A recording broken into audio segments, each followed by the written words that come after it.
नमस्ते। इस लेक्चर में हम अपना न्यू चैप्टर स्टार्ट करेंगे। Chapter number 6, conservation of biodiversity.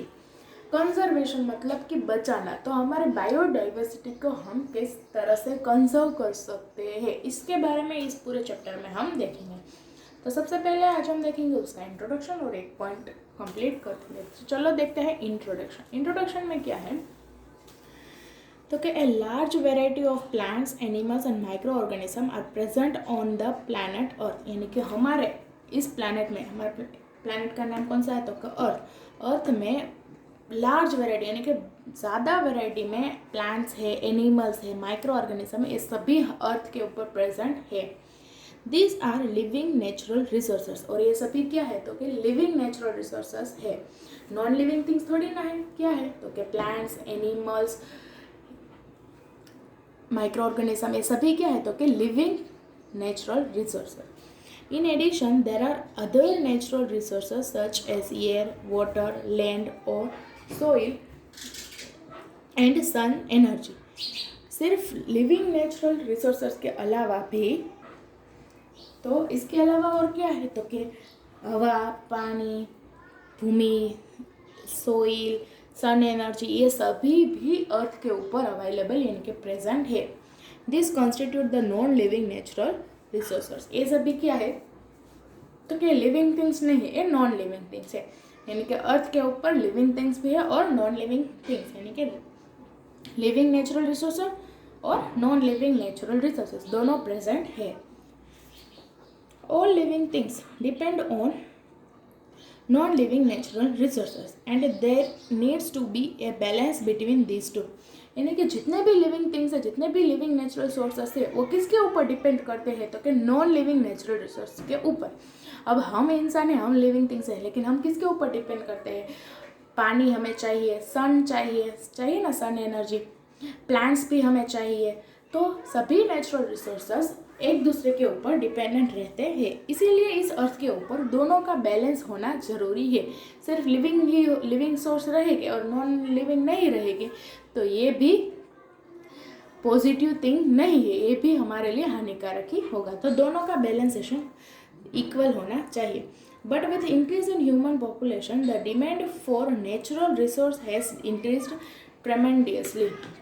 लेकिन जिस तरह से ह्यूमन पॉपुलेशन बढ़ता जा रहा है, उसके अनुसार, उसके प्रमाण में जो नेचुरल रिसोर्स है जो हमें चाहिए, उनकी मात्रा कम होने लग रही है। क्योंकि अब मानो कि 10 ट्री है तो 10 ट्री में जो ऑक्सीजन रिमूव हो रहा है उसको लेने वाले 20 ह्यूमन बीइंग रहेंगे, तो दोनों का बैलेंसेशन क्या हो गया तो कि अनइक्वल हो गया। जितना ह्यूमन पॉपुलेशन रहेगा उतने ही उनकी ज़रूरत के यानी कि नॉन लिविंग नेचुरल रिसोर्सेज भी होने चाहिए। देयर इज दस a need for conserve of natural resources. इसीलिए इन सभी को बचाने की ज़रूरत है, यानी कि बायोडाइवर्सिटी को बचाने की ज़रूरत है, नेचुरल रिसोर्सेज को बचाने की ज़रूरत है, कंजर्व करने की ज़रूरत है। What is mean by conservation? Conservation का मतलब क्या है? The wise and judicious use of natural resource is called conservation. Such a use would ensure that resources are available for future generation as well. क्या conservation का मतलब कि जितना ज़रूरी हमें चाहिए उतना ही उसका उपयोग करना चाहिए, ताकि आने वाले जनरेशन में जो चीज़ अभी है उसकी कमी आने वाले जनरेशन में ना पड़े। इसीलिए हमें जितना चाहिए हम उतना ही इस्तेमाल करेंगे। अब पानी घर पे आ रहा है तो हम पानी का वेस्टेज करेंगे तो आने वाले जनरेशन में पानी की कमी आने लगेगी। अभी भी हम देखते हैं बहुत सारे गाँवों में पानी नहीं है। क्यों? क्योंकि जहाँ पे पानी है यानी कि हमारे पास पानी आ रहा है तो हम उसका अच्छे से यूज़ नहीं करते। जितना चाहिए उतना तो लेते हैं, लेकिन उससे और भी ज़्यादा टाइम्स उसको वेस्ट कर देते हैं। इसलिए कंजर्वेशन का मतलब क्या है तो कि जितना चाहिए उसका सही उपयोग करना, ताकि आने वाले जनरेशन में इसकी कमी ना हो। ओवर यूज़ और wastage of resource must be avoided, यानी कि ज़्यादा यूज़ और वेस्ट करना बंद कर देना चाहिए, अवॉइड कर देना चाहिए किसी भी चीज़ का। Conservation is broadly aimed at to aspect. Conservation के कितने, तो के 2 पॉइंट है। क्या, तो कि to ensure a continuous availability of useful plants, animals and materials for future generation. एक तो हमें ज़्यादा से ज़्यादा प्लांट्स, एनिमल्स, मटेरियल्स को फ्यूचर जनरेशन के यूज़ के लिए रखना चाहिए। ये पहला पॉइंट है कंजर्वेशन का। और दूसरा, to preserve the quality of our environment, यानी कि हमारे जो एनवायरनमेंट की क्वालिटी है उसे बचा के रखनी चाहिए। अभी जितनी हरियाली दिखाई दे रही है उतनी हरियाली को हमें बरकरार रखनी चाहिए। उसे ज़्यादा बढ़ानी है लेकिन उसे कम नहीं करनी है। तो ये ऐसा करने से हम कंजर्व कर सकते हैं। तो इसका फर्स्ट पॉइंट है बायोडाइवर्सिटी। तो देखते हैं biodiversity. The term biological diversity or biodiversity refers to the variety of living organisms existing on earth. ये जो बायोडाइवर्सिटी, उसका दूसरा नाम है बायोलॉजिकल डाइवर्सिटी। ये क्या रेफर करता है, तो कि इसके अंदर लिविंग ऑर्गेनिज्म जो अर्थ के ऊपर है वो सभी लिविंग ऑर्गेनिज्म को रेफर करता है बायोडाइवर्सिटी। तो बायोडाइवर्सिटी में क्या क्या आएगा, तो कि plants, animals and micro organism सभी को इंक्लूड करता है बायोडाइवर्सिटी।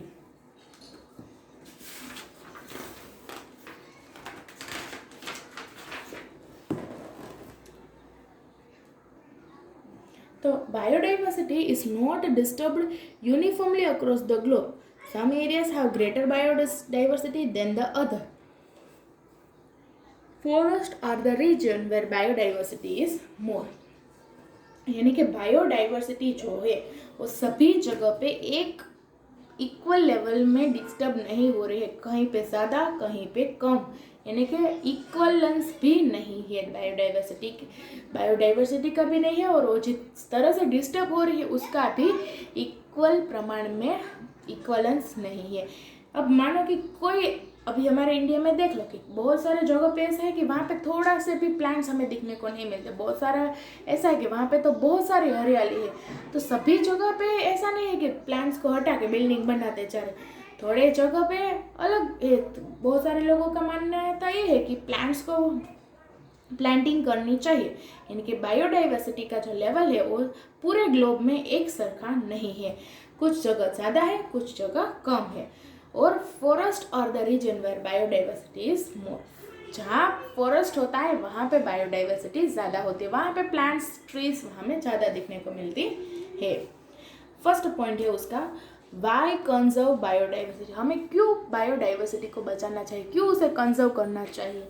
तो कि plants and animals are important to each other, to human being as well as to the environment in which they live.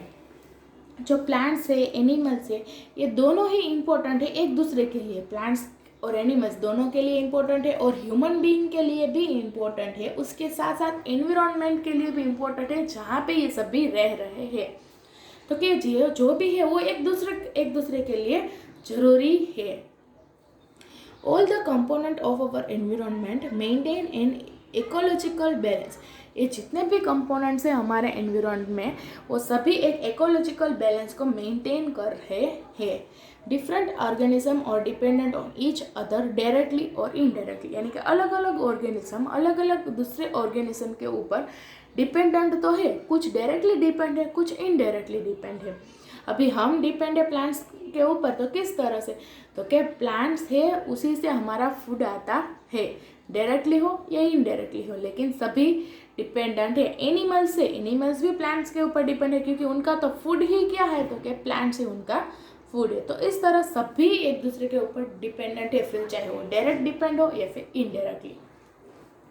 Plants are a source of food with cereals, vegetable, pulses, fruit, nuts, oil, tea, coffee and spices, medicine, fodder, fiber, timber, fertilizer, rubber, etc.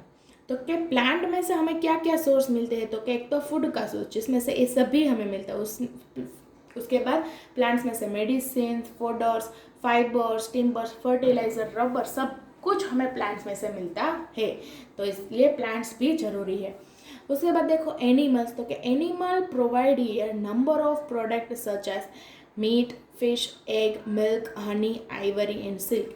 Animal में से हमें क्या क्या हमें animal की ज़रूरत क्यों पड़ती है? क्योंकि उसमें से हमें meat, fish, egg, milk, honey, ivory and silk, ये सभी हमें एनिमल्स में से मिलता है, इसलिए एनिमल्स भी ज़रूरी है।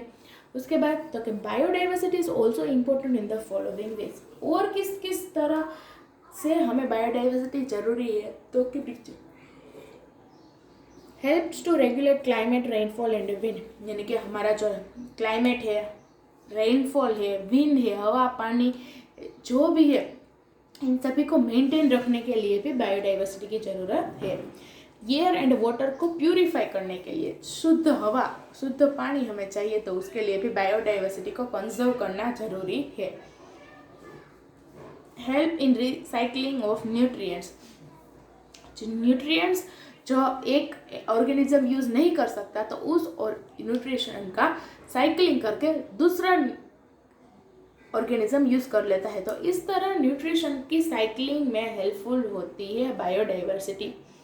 उसके बाद सॉइल फर्टिलिटी को प्रिजर्व करती है, यानी कि सॉइल फर्टाइल होगा तो ही उसके अंदर प्लांट्स ग्रो हो गए, और प्लांट्स ग्रो हो गए तो हम सबको फूड मिलेगा, यानी कि सॉइल फर्टिलिटी को प्रिजर्व करने में हेल्पफुल होता है। Forms food chain, food web, thereby maintaining a balance in the availability of food to all life form, यानी कि फूड अवेलेबल जितने भी ऑर्गेनिज्म है उन सभी ऑर्गेनिज्म को फूड की जरूरत होती है। फिर चाहे फूड की वैरायटी अलग हो, लेकिन फूड तो चाहिए। तो इस फूड की बैलेंसिंग को अच्छे से मेंटेन बायोडाइवर्सिटी रखते हैं। तो ये सारे पॉइंट्स है कि हमें क्यों बायोडाइवर्सिटी को कंजर्व करना चाहिए, बायोडाइवर्सिटी क्या है और